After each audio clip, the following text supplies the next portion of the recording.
Players tips number 4 with Andrew Gill on vocal songwriting and the Andrew Gill Band.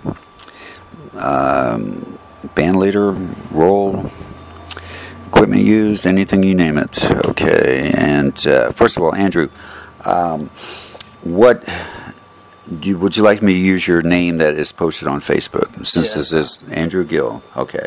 Do you have a pseudonym, nickname? You want me to use Fish or? Fish is cool. Okay, cool. Okay. Okay, we got that as a pseudonym. I'll put AKA parentheses Fish. Okay. All right. All right. Let's talk about your past. Oh, man, where do I start? Just take your time. Well, I started with Wormslow in about 2004. We kind of got together, and we've been together for years, me and the drummer and I.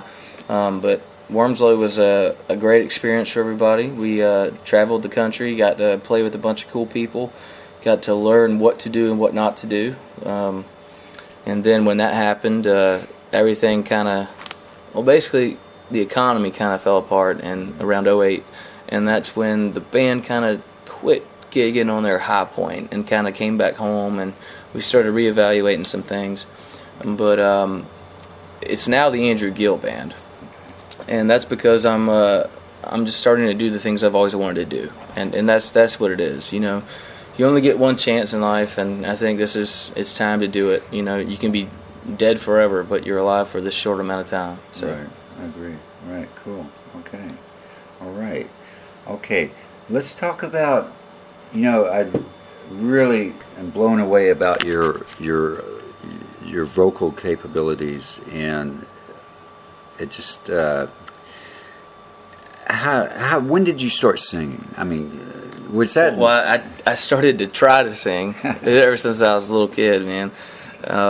My parents owned this saw blade sharpening business, and I remember being out there with like little buckets and having the saw blades on broomsticks as cymbals, and me cool. Just messing around, you know, playing with welding sticks all wrapped up in duct tape. But and I remember all that, and that kind of got me started. You know, my mom bought me my first little Sears Roebuck, little tiny little red guitar, and went from there. And I had the passion, and you know, my uncle was really the first person who his name's Michael J. Smith. He's the first person who really got me into it, and he dropped off a pedal board at my house when I just started to learn how to play guitar. And he left me a really expensive pedal board that I, you know, didn't know what I really had at the time. But now that, you know, I wish I had it. I wish I had it with me now, is what I'm saying. I didn't know what I had at the time. How would you spell Michael? Is that? It's just your normal standard spelling. Okay. Michael J. Smith. Michael J. Smith. Okay, cool. And basically, man. Singing has always been this thing for me where I couldn't do it in the beginning, and I was taught to do this, taught to do that, lay on your back, and you know, you'll use your diaphragm, take deep breaths and sing. Okay. I was taught that, and it kind of helped, believe it or not. I mean, nobody's comfortable with something that's not in their comfort zone. So it's all about branching out, and for me, you know, growing up and being at mom and dad's house, like you know, when they were gone is when I would belt it out in the kitchen with my guitar and practice on this kind of stuff, you know, because like everybody else, everybody's a little shy about trying to offer what they have, and until you get comfortable. Right.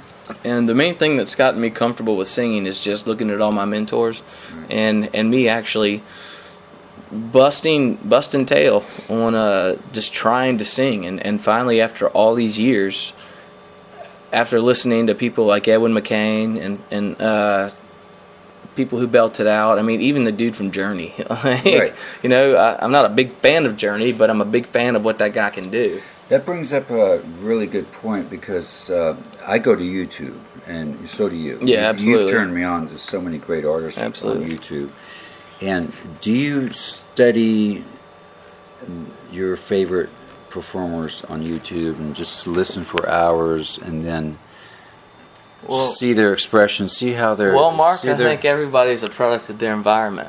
Yeah. And I think that all the things you listen to and all the things that you... all the things that you listen to and get you off musically are going to be who you become. Right. And there's just nothing else to it. I mean, that's a simple truth. Right. And you have to realize that everything's been done before. It's just a matter of how to recreate yourself or recreate what's been done. Right. And I'm blessed enough to started to recreate things that I didn't even know existed. But I'm starting to find out about things in the past.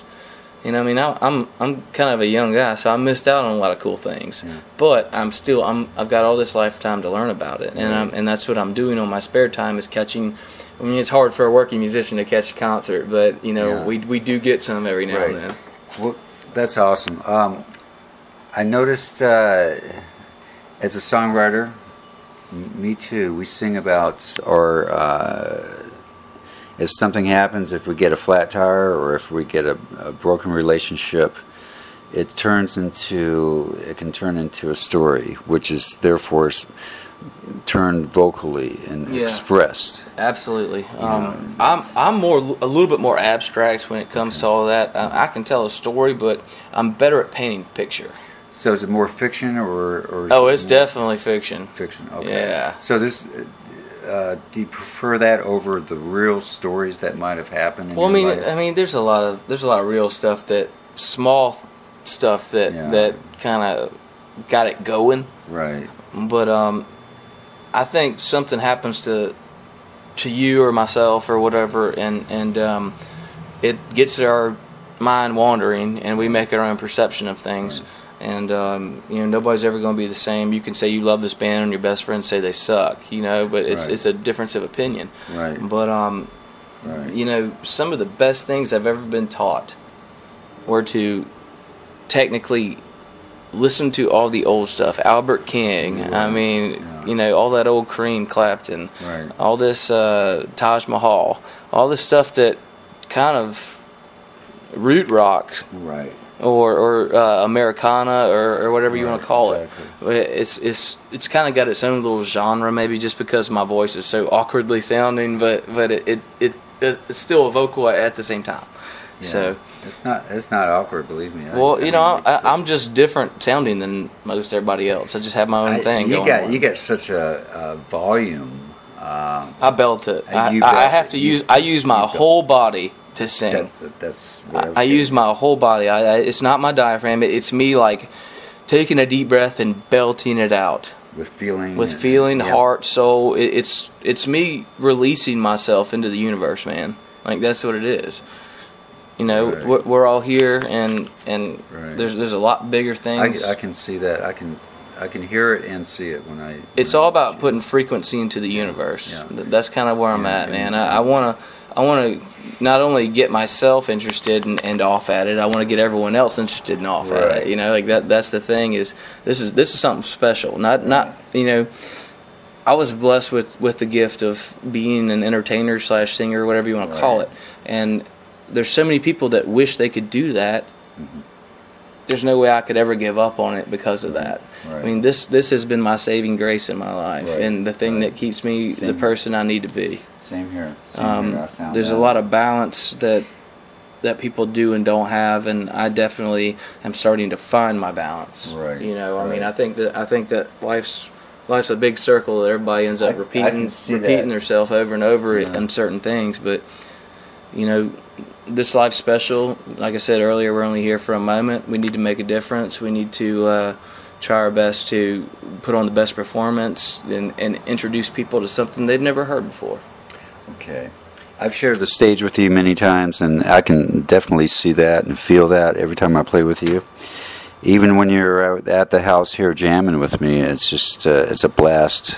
Just improvising and going over just playing in general. Mm-hmm. You know, whether it's I'm very thankful that you feel that way. You're welcome. You're very welcome.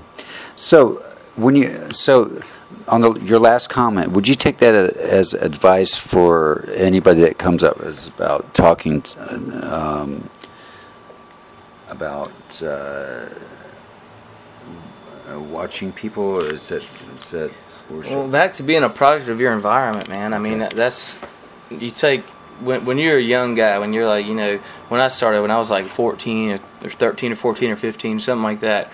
You have the bands that have influenced you at that point in your life. And of course, there's going to be millions other that come along. But you're going to have these bands that influence you the most. So what you need to do is you need to find your medium between you and these bands. Okay. You know, I mean, that's kind of my advice. But the biggest thing is to be yourself. That's the biggest thing. Okay. I mean, you can play a cover band for years, man. But what does that do other than a good time? Exactly. Yeah, you know, I mean, it's a good time, but nobody wants to play Last Dance with Mary Jane again as a working musician. But you know, we all find ourselves in a certain situation where we might have to do that at certain point in times, and that's called sucking it up, I guess. But covers versus originals. Yeah. You know, I wish I could play all my originals, but that's just not the way that, you know, at least most of these places want to kind of go about. Right. I'm a huge fan of the Savannah Songwriter Series because they're the biggest people in Savannah that are promoting local great singer-songwriters, and I cannot put into words how amazing of a job those guys do. Roy Swindell, Frank Andrews, all those people. Jefferson and Thomas Oliver, all those guys, they're great people, and that is probably one of the coolest things that Savannah has going on. And it's not about your talent. It's not about this or that. It's about you being a singer-songwriter. No matter how good you are, from A to Z, we welcome everything. We want to hear what you have. And that's something very amazing that has recently kind of started within the last few years here in Savannah. But I still do travel a lot, and you know, that's the whole thing, is that it's nice to come back to home, like everybody says, click your heels, like, you know, Wizard of Oz. But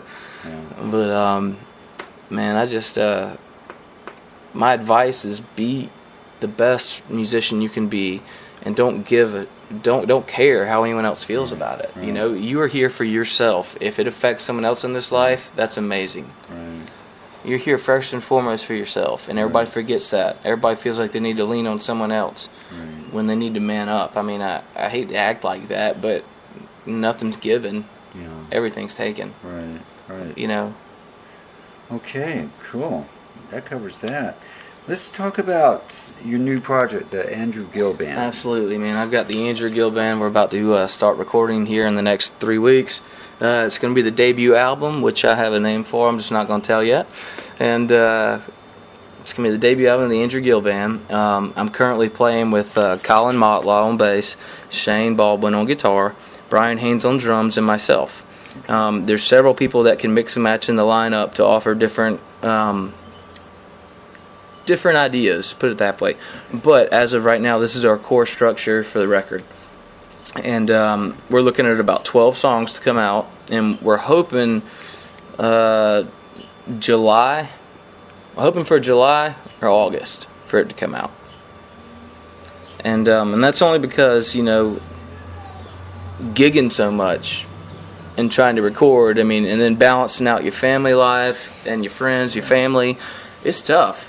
It is. You know, your girlfriend, it's tough. You got to balance it all out. And I think that's the biggest thing that we've all learned about life is balance. It's just hard for everybody to do it. Well, that's great. You know, I mean, that's the thing. It's exactly. Sacrifice, too. It's sacrifice, you know. I mean, like, hell, dude, you know, we go play a gig, and then we wake up first thing at the ass crack of dawn to go to the niece's t-ball game. You know what I mean? Like, that's kind of like, there's more to life than just music, but music is a huge part of it.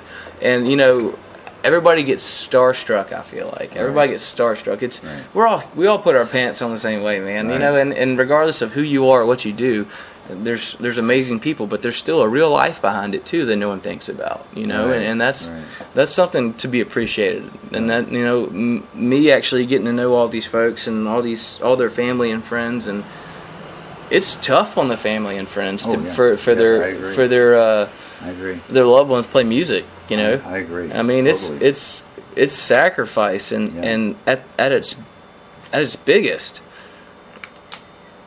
Sacrifice at its best. Put it that way. You know, I mean, it's almost like raising a child. Right. And at that point in time, it's no longer about you. It's about my music. It's not about me. Nothing's about me. The only thing that's about me is me showing up to that gig and playing. Right. Awesome. Okay, let's take a pause. After the break, we're back. Let's talk about, what would you like to talk about? Your guitar playing or... Let's talk about gear. Gear. Oh, great point. Great. Let's talk about gear. Andrew Gill's gear. Well, basically, I use a 65 reverb Fender amplifier, and I'm playing out of a custom carving built. It's kind of almost like a Les Paul special if I had to give it a name, but I've had nothing but happiness with it. I use it. Let's see here. What is it? I use a Boss tuner, like everyone else in this world. I use a BB red distortion pedal. Okay, I use that has your tone, your volume, your gain, everything you want on it for a distortion pedal. That's one of my favorite pedals in the world, which Shane Baldwin, my guitar player, gave it from me. BV gave it to me. As in BB. Yeah. Okay. And that's a nice little pedal. Okay. I'm also using a Fat Boost, which they don't make those original anymore. That was actually a very cool pedal that was made probably 15 years ago that got kind of screwed up in the patenting and all that jive. But anyway, they made the first round of them, which were amazing, and that's the first round that I have. Wow. As far as strings go, I'm a huge Diodario fan. I use Diodario. They're a little bit more expensive than your Slinkies. Same here. That's the brand. But Diodario it's kind of outlasted every other string that I've kind of used, and I'm a very acidic guitar player. Like I literally have to change my strings after 3 gigs of gigging because all the sweat off of my fingers, and I'm not, that's something I just have to deal with. But I'm sure there's several guitar players out there that have that problem too. Yeah. Oh, exactly. Yeah. All right. Do you have any tools? Do you have a gig bag that you take to the gigs? I really don't. Do you recommend any? Do you carry an extra set of strings in your gig bag? Well, I do that. Yeah, absolutely. You have to have an extra set of strings with you. I carry an old LL Bean book bag I had in high school, which was many years ago, 2006. But I've got this LL Bean book bag that I keep all my stuff in if I'm playing an acoustic or an electric gig, and I keep all my stuff in there. Like I said, if I'm playing acoustic, I'm using my Fender. If I'm playing live electric, I'm using my Carvin. And hopefully soon I'll be doing some Telecaster action. But it's all about becoming who you are and figuring out who you are as a musician and a person, actually. A person's first and foremost, and the musician's second, because you got to figure out where you stand in this deep, dark, cold, awesome, beautiful world. Right. That's kind of where it is. Can you repeat that again? Person? Deep, dark, beautiful. Person versus person. Man, I forgot. Person. Finding out who you are. Oh, finding out who you are compared to what you want. What you listen to, who are your favorites. I know tons of people that are just products of their environment from the bands they listen to, and that's not good. It's cool, but it's not good for anyone. It's cool for the hobbyist. It's great for the hobbyist. But as far as the active musician and someone who's going to go out and try to make a living, it's a little different.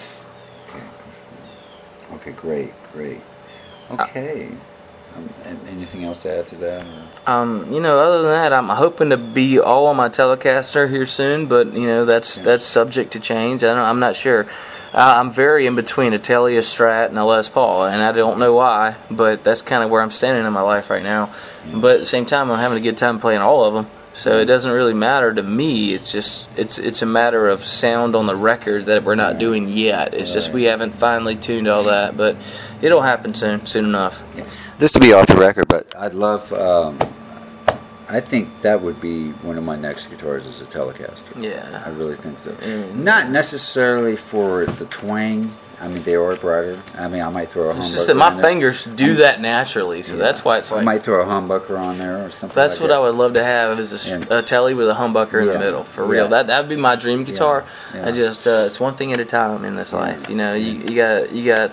But the feel, the ease of of the control. You can take that volume and roll it like a pedal, man. Yeah, no shit. And you got everything right there in a row. Absolutely. You don't have to search for anything. Absolutely. Yeah, I agree with that. It's an amazing experience, man.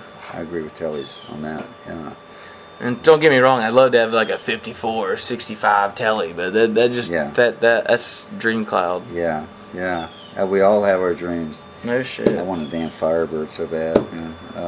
Anyway. Car or guitar? I'm just wondering. All right. That's a good one there. You gotta check. I gotta throw that in there. Okay. So we covered the gear and tools. Things like that. Preparing for the gig. Any advice? Do you? Well, first off, everyone is different, right. And you got to adapt to your situation. It's like Darwinism. You adapt to your surroundings, and that's kind of how us musicians kind of do it. And it's like, right. Especially when you get to festivals, you see like all these other musicians, and you just kind of wave to them. It's like passing ships in the middle of the night. Everybody's like, there's a light, see ya. Right. It's neat like that though. Right.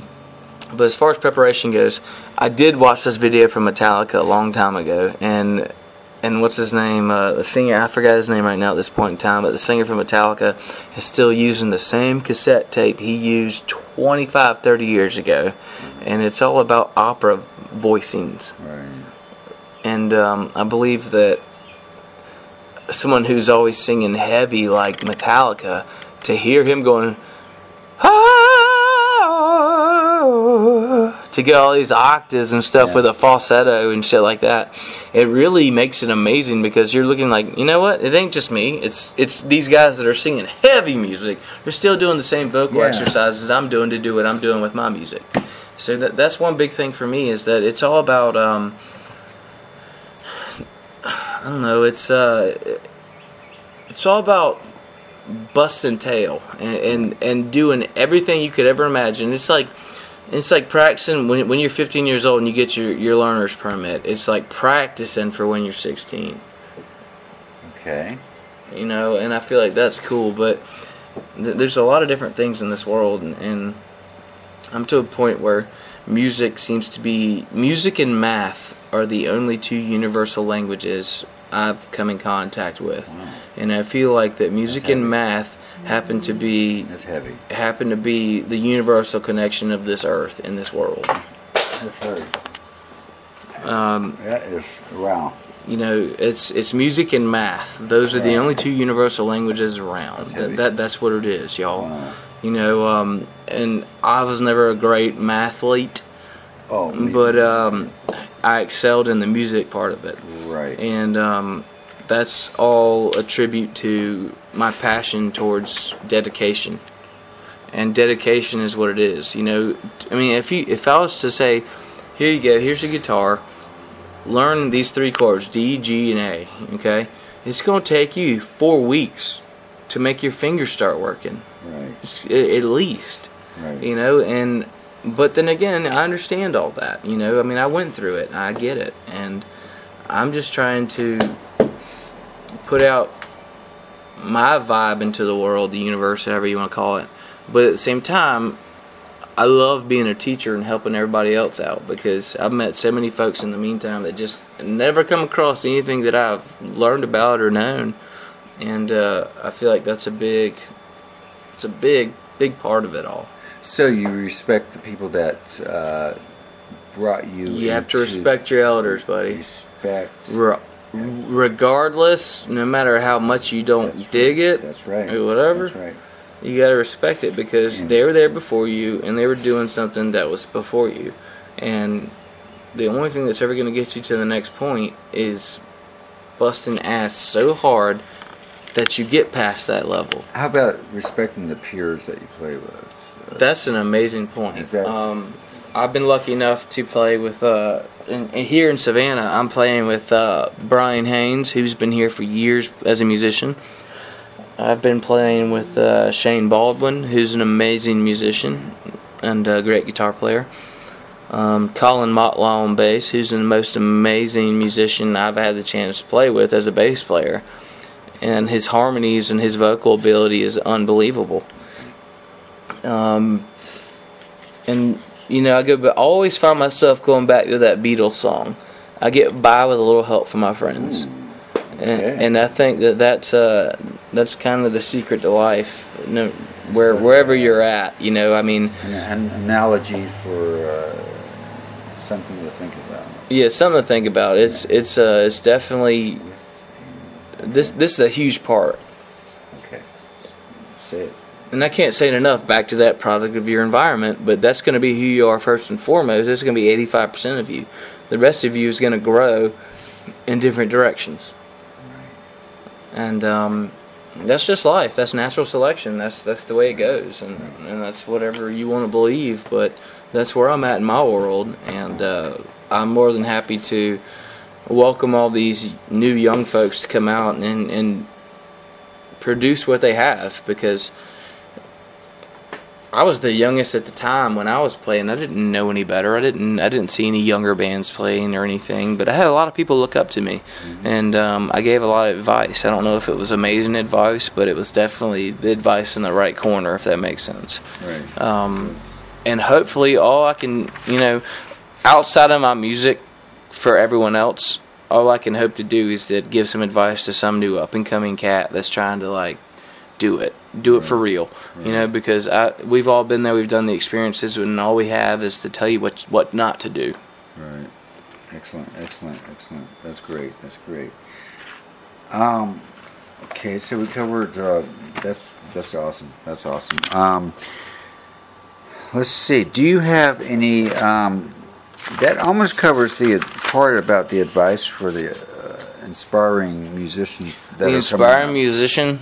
You need, I mean, technically, it took me 3 weeks to learn DGA to sing the song Free Fallin', okay? It literally took me 3 weeks when I first started to learn how to play guitar.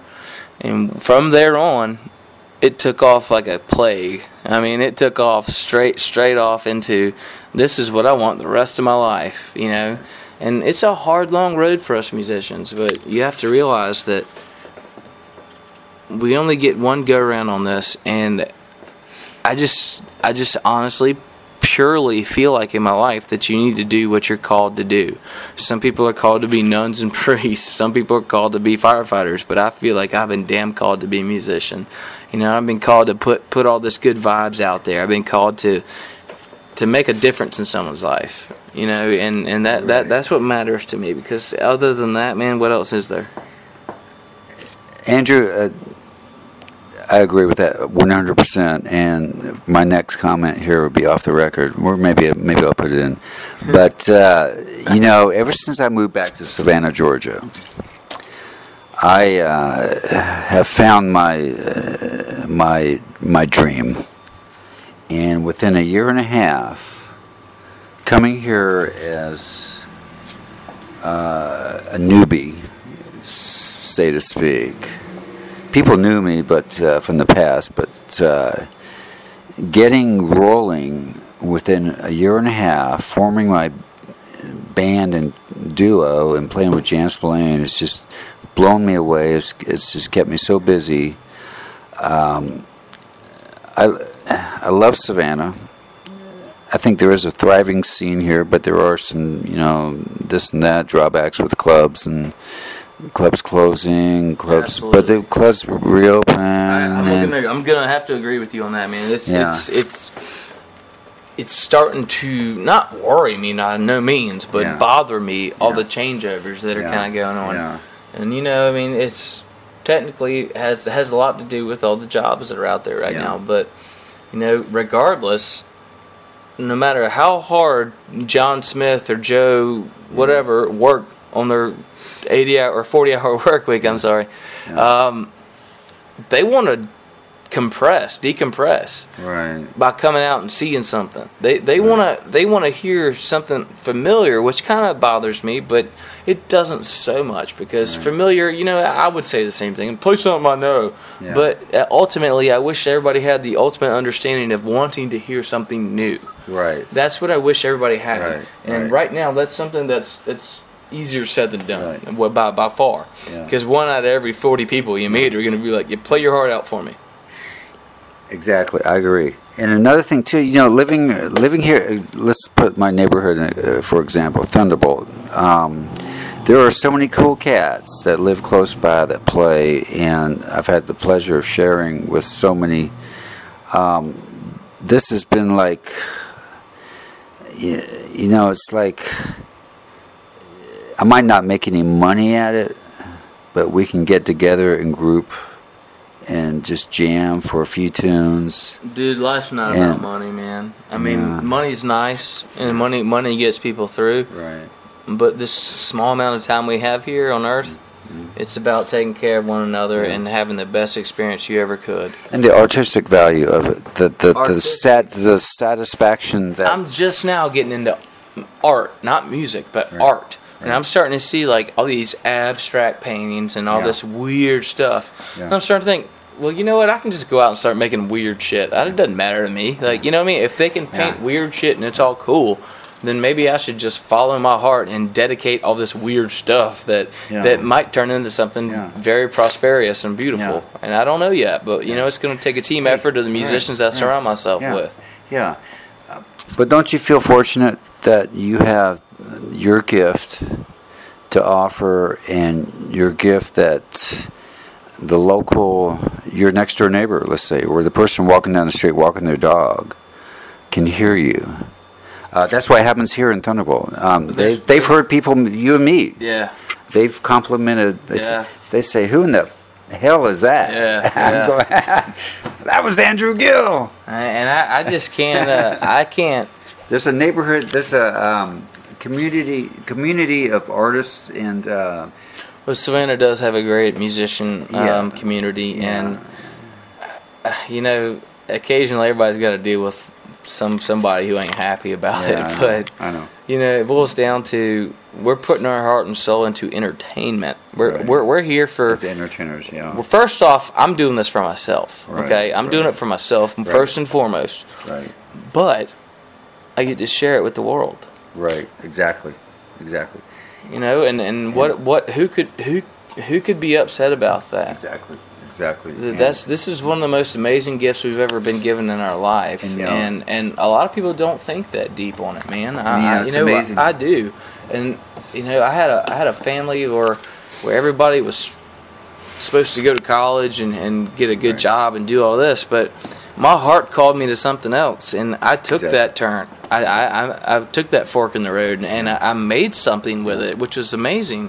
And it's just, I'm wondering if I'm able to do it again. But at the same time, I know I can. I just don't know at what level it will come out at. I mean, I agree. If you built Rome, you can do it again.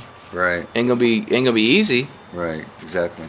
But you can do it again. Great point. That's an awesome point. Great point, man.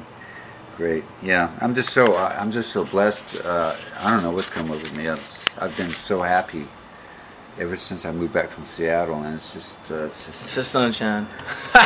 Man, I tell you, it's just I'm gonna pause right now. Okay, we'll take a pause. We'll be right back. So let's take a break. Okay, so contact info. Continuing players tip number 4. Continue for Andrew Gill's contact information. Well, the best way to get me for anything you need is from my email address, okay? And that's andrewgillmusic@gmail.com. Okay, that's the easiest way to get a hold of me. Other than that, you can Facebook friend me on Andrew Gill. There is wormslow/myspace.com. That's the old band, and there's still a couple tunes we still do of that stuff. But Wormslow is spelled WORMSLOEW. WORMSLEW. Okay. And that's how you figure out who that is. Okay. But there's Wormslow on iTunes. There's Wormslow on Reverb Nation, and as well as what's the other one? Facebook.